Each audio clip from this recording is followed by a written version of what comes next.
Please welcome the co-founder of Tether, Reeve Collins. Big round of applause for Reeve. Reeve, newly moving to Dubai, I might add.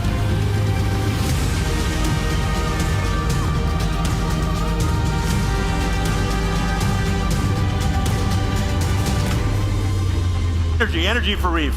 Good to see you. How are you? Wonderful. I'm not going to sit this far away from you. I can't do that. What's up, buddy? How are you?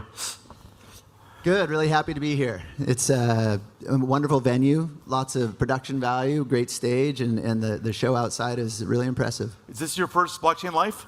Yes. Yeah. It's great. It's really taken off. It's a great show, and it's a great crowd. I mean, look at this. Yeah. So before we get into the litany of questions, give us a little bit of background about you, because I think people should know your pedigree, so to speak. Well, you know, it is. I am most known for co-founding, being the CEO of Tether, and creating the stable coin and launching it. But that is definitely in the past. And since then, I've created many other companies that I'm very excited about. So it was amazing to bring the stable coin to life. And you have to rewind back to 2013 when nobody had ever heard of Bitcoin or blockchain, and they had no idea the use cases that would be there. You got to think of the internet back in like 93 or 4 when they'd go on the news and people would be like, oh, well, it's like the radio on the computer. But if you do find someone that's not a VC that just wants to be an advisor, make sure they earn their keep, because that's been a racket in this business for a long time. So that's Treasury X. WeFi, a crypto-native neobank. Think about neobanks in the banking system. Again, it's the banks that make all the money, mainly because they oversee a lot of regulation, a lot of infrastructure to provide the services. But what happens when there's that level of cost? You can't provide the services to those who need it most, such as the underbanked and the unbanked. Sure. And so that's what Web3 and these crypto native banks have the ability to deliver. It's very cost efficient to service someone because all they need is an internet connection. And we can handle the KYC in these developing nations that don't quite have the infrastructure to do it. And that allows these people to participate in the global financial ecosystem. And then the last one is called SuperSol.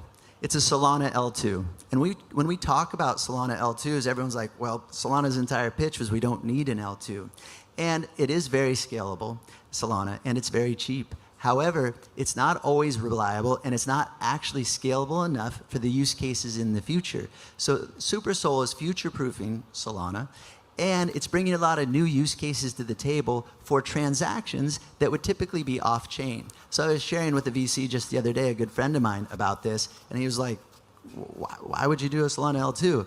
And then when I talked to him about it, he's like, oh, actually, this is perfect. He was creating a new secure messaging app. And he's like, we were looking for a blockchain or a solution or a sidechain, like somehow to store all of this data. And we didn't have one. And we looked at Solana, we knew it just wouldn't work. He's like, but this could be a real solution. Because if you could have millions of transactions, instant and free, then a lot of things that used to be stored off-chain could be stored on-chain. So these are just some concepts of how Web3 can deliver value to the users, and touching base on really what it takes to launch a startup in 2024.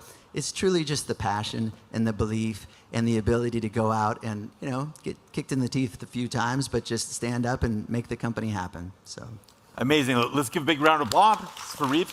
Thank you so much. Yeah. Well done. Thank you.